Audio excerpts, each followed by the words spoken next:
ಹುಟ್ಟುಹಬ್ಬದ ಆರ್ಥಿಕ ಶುಭಾಶಯಗಳು ನನ್ನ ಮುದ್ದು ಟಾಮಿ. God bless you. ಹಿಂಗೆ ಖುಷಿಯಾಗಿರು ನಮ್ಮ ಜೊತೆ. ಇವನ್ನ ನಾವು ಪುಟ್ಟು ಮರಿ ಇದ್ದಾಗ ತಗೊಬಂದಿದ್ದು ಎಷ್ಟು ಬೇಗ 5 ವರ್ಷ ಆಗೋಗ್ತು ಅನ್ನೋದೇ ಗೊತ್ತಾಗಲ್ಲ. ಇವತ್ತು ನಮ್ಮ ಟಾಮಿದು 5ನೇ ವರ್ಷದ ಬರ್ಡೇ.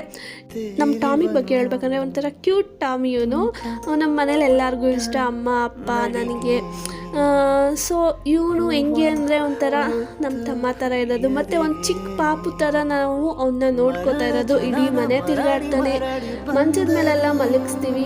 ಆದರೆ ಬಟ್ ಹೇಳ್ಬೇಕಂದ್ರೆ ಅವನು ಒಂದ್ಸಲಿನೂ ಕೂಡ ನಮ್ಮ ಟಾಮಿ ಮನೇಲಿ ಗಲೀಜು ಮಾಡಿಲ್ಲ. ಅಂದರೆ ರೀಸಸ್ಸು ಮತ್ತು 2 ಬಾತ್ರೂಮು ಈ ಥರ ಎಲ್ಲ ಮಾಡಿ ಗಲೀಜು ಮಾಡಿದ್ದೇ ಇಲ್ಲ. ಇವನು ಬೊಗ್ಲುದಾಗ ನಾವು ಆಚೆ ಕರ್ಕೊಂಡು ಹೋಗ್ತಂದ್ರೆ ಆಚೆ ಮಾಡಿಬಿಟ್ಟು ಬರ್ತಾನೆ. ನಾವು ಯಾರೂ ಇಲ್ಲದಾಗ ಏನು ಮಾಡ್ತಾನೆ, ಕಂಟ್ರೋಲ್ ಮಾಡ್ಕೋತಾನೆ, ತಡ್ಕೊಂಡಿರ್ತಾನೆ ಪಾಪ.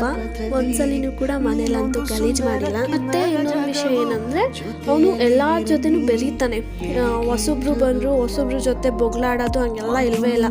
ಹೊಸೊಬ್ರ ಜೊತೆನೂ ಕ್ಲೋಸಾಗಿ ಆಟ ಆಡ್ಕೊಂಡಿರ್ತಾನೆ. ಆಮೇಲೆ ಜನ ಎಲ್ಲಿ ಜಾಸ್ತಿ ಇರ್ತಾರೆ ಅಲ್ಲಿ ಇವನು ಇರಬೇಕು. ಇನ್ನೊಂದು ವಿಷಯ ಏನಂದರೆ ನೈಟು ಇಲ್ಲ ಮಧ್ಯಾಹ್ನ ಮಲ್ಕೊಳ್ಳೋ ಟೈಮಲ್ಲಿ ಅವನ ಜೊತೆ ಹೋಗಿ ಮಲ್ಕೋಬೇಕು ನಾವು. ಇಲ್ಲಾಂದರೆ ಅವನು ನಮ್ಮ ಹತ್ರನೇ ಕೂತಿರ್ತಾನೆ. ಆಮೇಲೆ ಮಲಗಿದ್ದಾಗೂ ನಾವೇನಾದ್ರು ಎದ್ದು ಬಂದುಬಿಟ್ಟು ಅಂದರೆ ಅವನು ಕೂಡ ಎದ್ದು ಬಂದುಬಿಡ್ತಾನೆ. ಅವನ ಜೊತೆ ಒಬ್ಬರು ಇರಲೇಬೇಕು. ಯಾರೆಲ್ಲ ನಾಯಿ ಕಂಡ್ರೆ ಇಷ್ಟಪಡ್ತೀರಾ ಕಮೆಂಟ್ ಮಾಡಿ. ಹಾಗೆ ನಮ್ಮ ಟಾಮಿಗೆ ವಿಶ್ ಮಾಡಿ ಮತ್ತು ಬ್ಲೆಸ್ ಮಾಡಿ ಎಲ್ಲರೂ ಕೂಡ.